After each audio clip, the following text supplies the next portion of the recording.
Thanks for joining us. It's Rose on all sides. It's so good to have you join me. It's been a busy week in the Nigerian political scene. And, I thought, how am I going to bring everything to you? But then, something happened today that seemed to have overshadowed every other thing.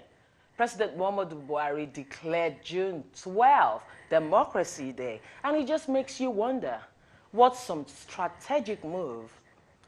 That's some right thinking. But then, some of the school of thought would beg to ask the question, why now? What happened in 2015, 2016, 2017, and just barely 9 months or 8 months to the next presidential election? And of course, we know he's contesting again. Why is he doing this now? And come to think of it, when June 12 was, yanked off, if I can use that language, by a government which he was in bed with, that's the government of Abacha.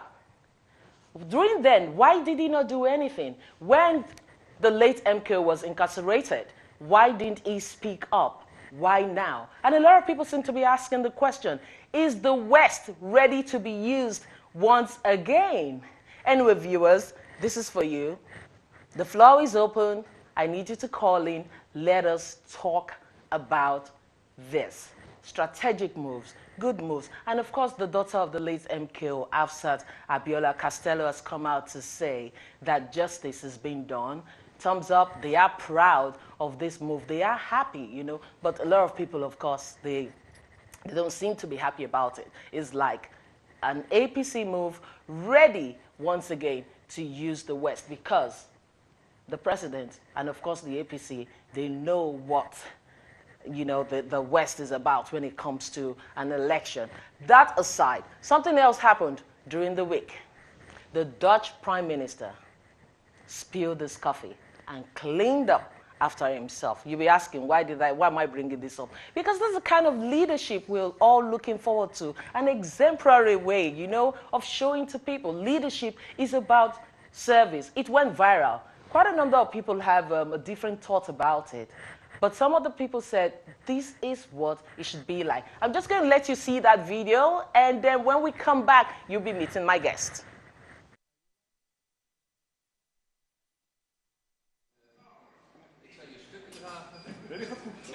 Ja, dat is een rolletje. Ja, moet je nog eens. Even kijken, ja, we gaan het filmen. En hoe heb je dat er nodig is? Nee. Nou, dit had gezegd. Ja, dat weet ik gewoon.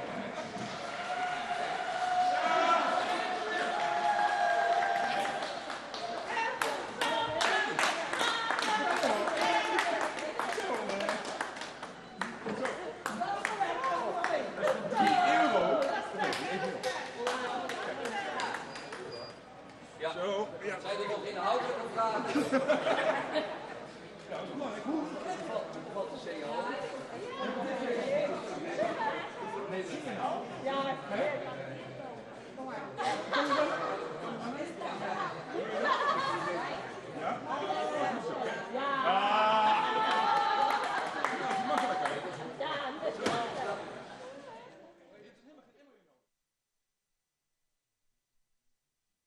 Act that made headlines. It's just beautiful because it is alien to me and to quite a number of people around the world, if you know that what leadership is like from where we came from. But that kind of act should be applauded. And some people have said that he knows when the camera is on and he knows when it's off, and so he tends to do things like that.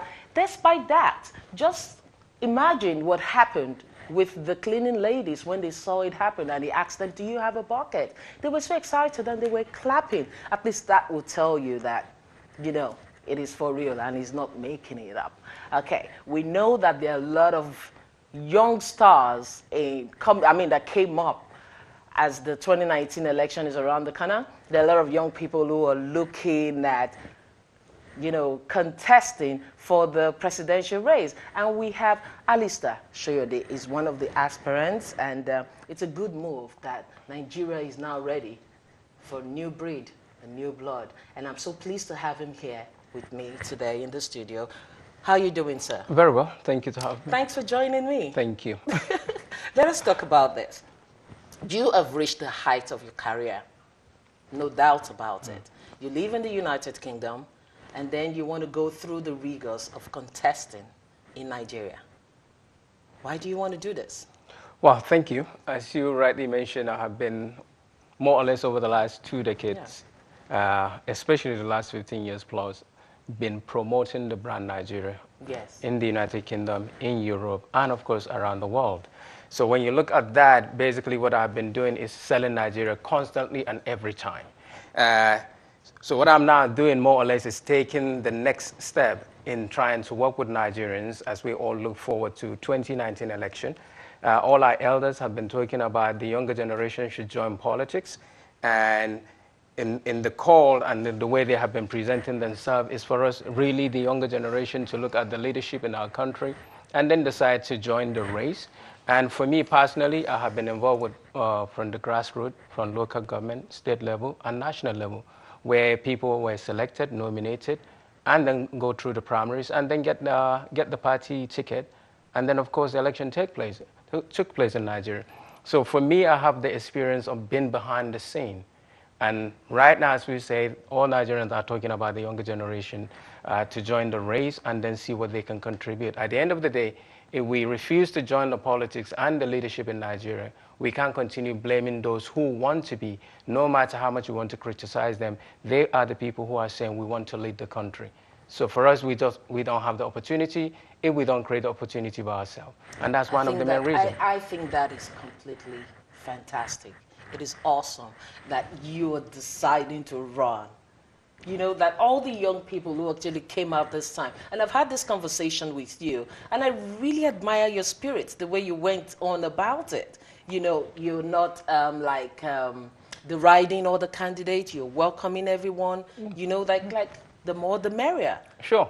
So the choice belongs to Nigerians. The choice belongs to the electorate. We have about 74 million Nigerians that have registered. And out of that, probably 60 million Nigerians would actually decide the fate of the country come 2019. So let's look at it, that the more the merrier, but it's just not saying the more the merrier. We have to look at the candidate.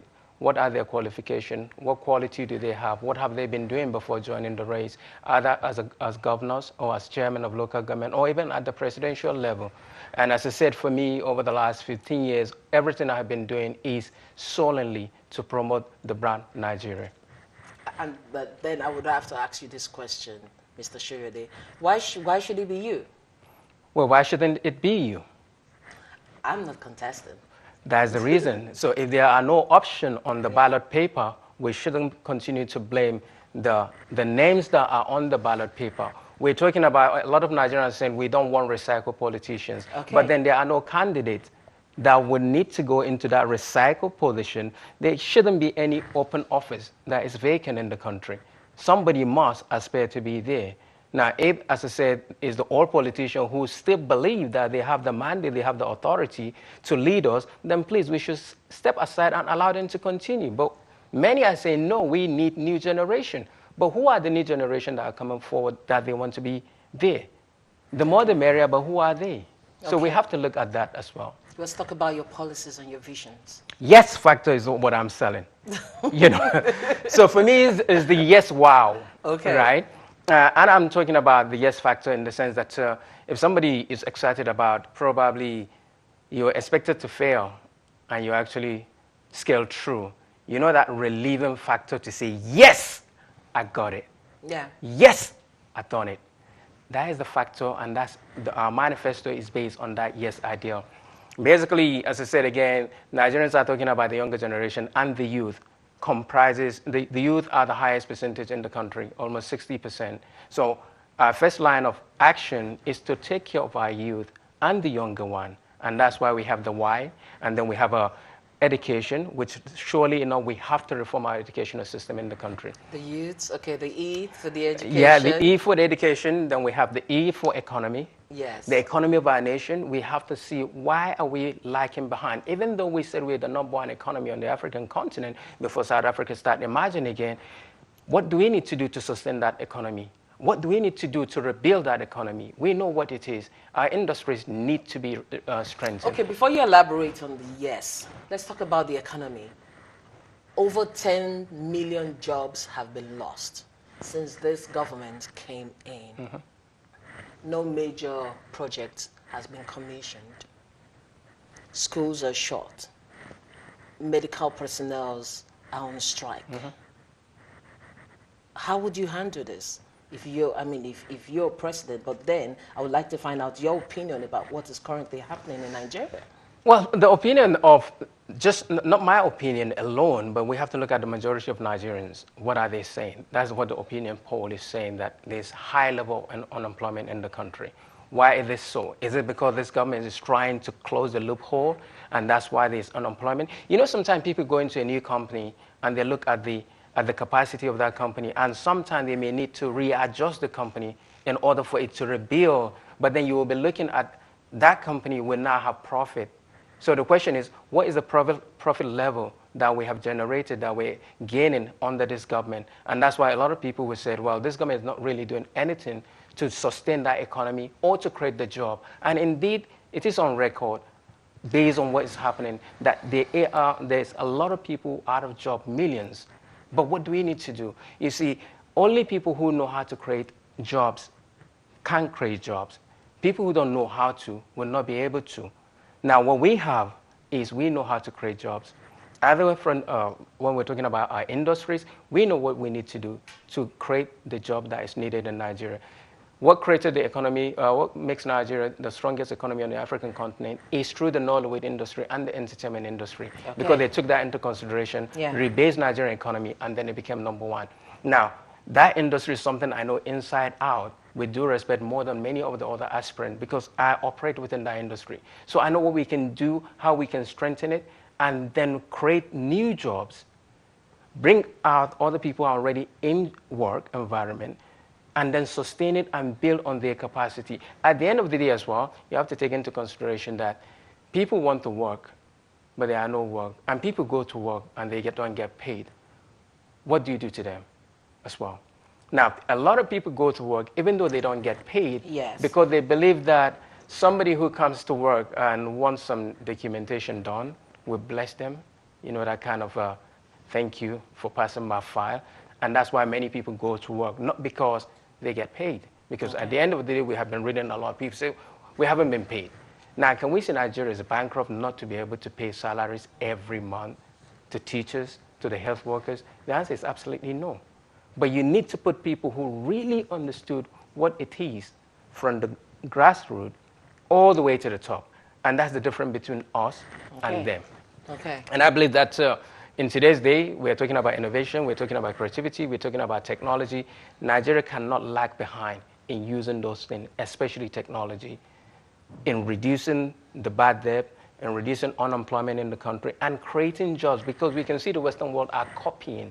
They're utilizing those avenues. Nigeria shouldn't be lagging behind. At the end of the day, as a diasporan as well, former chairman of Nigerians in diaspora, I know where our best brains are around the world, because we have led. If you take into consideration that Nigerians contribute more than $20 billion on a yearly basis in terms of remittances to Nigeria, we know where they are. A lot of it not even recorded anyway. Which is another angle. So, which means really we're taking into consideration, we would do very, very well in terms of, and then again, there must be sincerity of purpose in our leaders, which again, a lot of people feel. But I'd like to take you back a bit. A few weeks ago, President Muhammadu Buhari declared that he's going to be contesting the 2019 election. For you, how did you take that? Well, the Constitution allows him. I shouldn't be able to. I will not take it any other way around. Do you think Nigeria holds him another 4 years? It's not about Nigeria. If the president did not declare that he wants to contest, who are the people so far declaring that they want to contest? You see, the point is here, I really want to follow the Constitution of Nigeria. The Constitution allows him to. So it is his right to contest. Then it is your right, my right likewise, to contest according to the terms of our Constitution, which then allows me. Beyond the Constitution, given the last 4 years, should he come out and say to Nigerians, I think I deserve another 4 years? Well, the president felt that he's doing the right thing.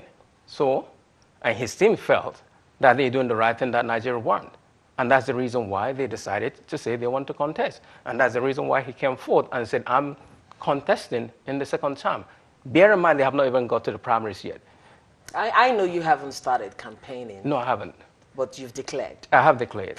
Do you think you can beat President Muhammadu Buhari in this election? It's not about, I feel without any doubt that I have the capacity to be able to run in 2019.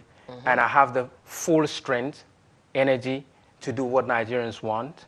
And I believe that the 70 million Nigerians that have registered would decide who will be there come 2019, which then the inauguration would be right now on June 12, 2019, rather than May 2019. So, and I hope the good nature of the Nigerian people who are yearning for change in leadership will be able to say, okay, Mr. Soyode, you're out here. Yes. And there are other candidates.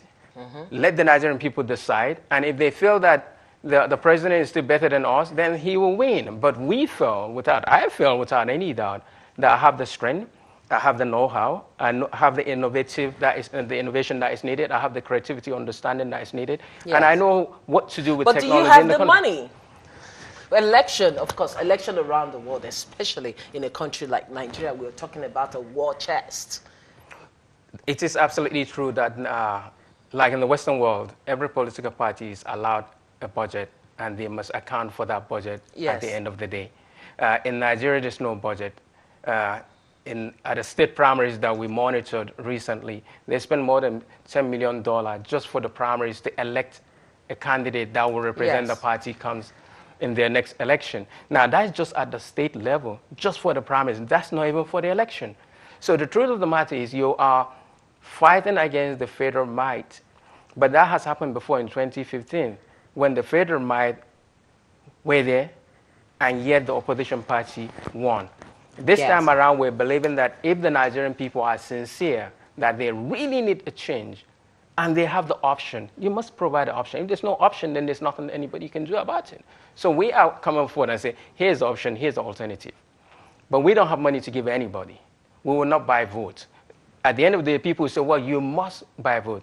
But we will stand on it. We will not buy a vote, because those votes that have been sold before, where are we as a nation? And where are the electorate in terms of the equation of what have they gained in the country? So what we're bringing is a new system of leadership. What we're bringing is patriotism of trying to rebuild Nigeria. It's not about rescuing. It's not about taking back Nigeria. Taking back Nigeria from who? From Nigerians. The people too are Nigerians. So at the end of the day, the electorate, for me, should decide subject to available option in front of them. And if they believe that we have what it takes, we understand the international community. For me, the people are describing me as the bridge, because I feel, and I am the bridge between Nigeria and the international community, because I am within the international community. And Nigeria requires a number of foreign investments, and quite a number of them we know have left.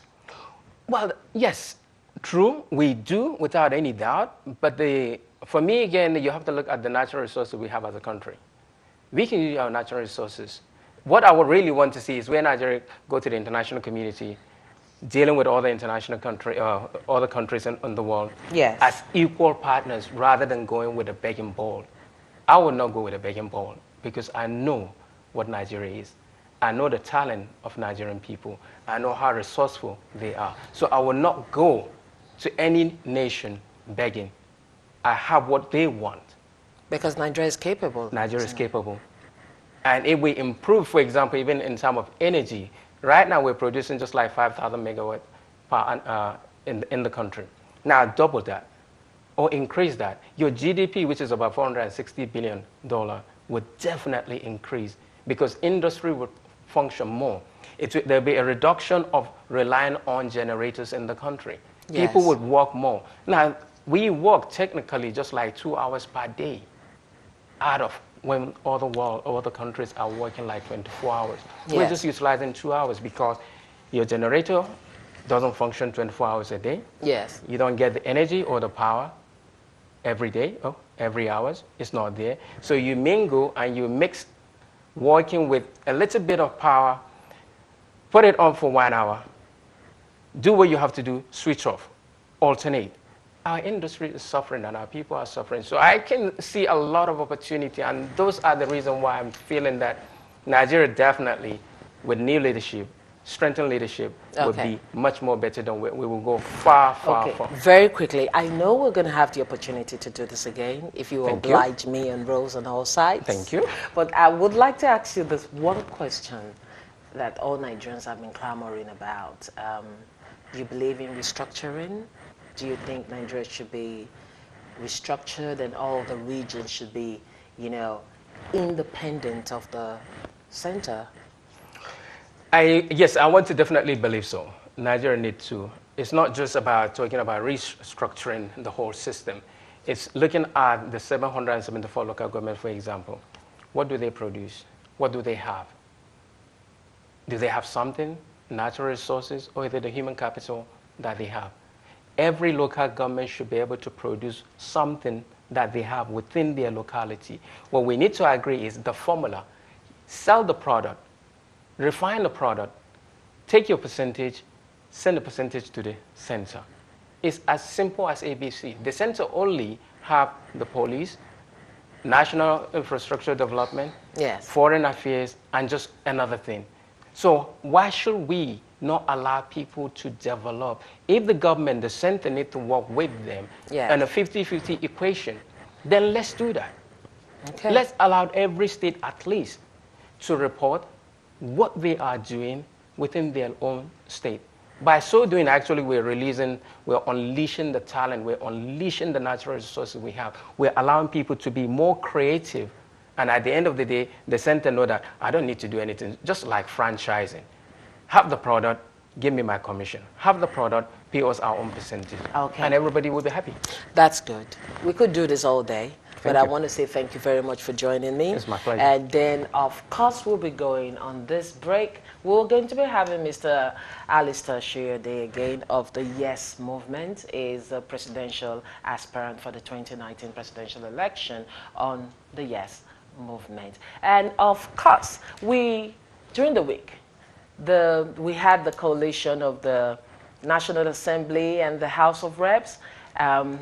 They listed 12 conditions for President Muhammadu Buhari to follow to avoid an impeachment. And I guess this latest news of declaring June 12 a democracy day.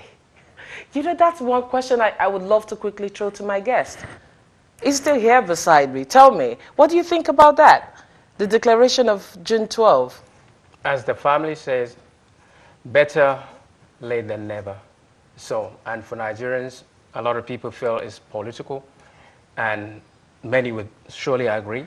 Yes. But again, in life, you have to look at such thing that whatever you do, there will be somebody that will totally disagree, and there will be another that will agree with you. The family agrees, like you said, and they are happy it's been recognized. And of course, we're happy about that. We'll be going for this break. I'm going to be showing you that video where the Senate President, Bukola Saraki, who has been in a whole lot of controversies about the Offa robbery that killed almost 40 people.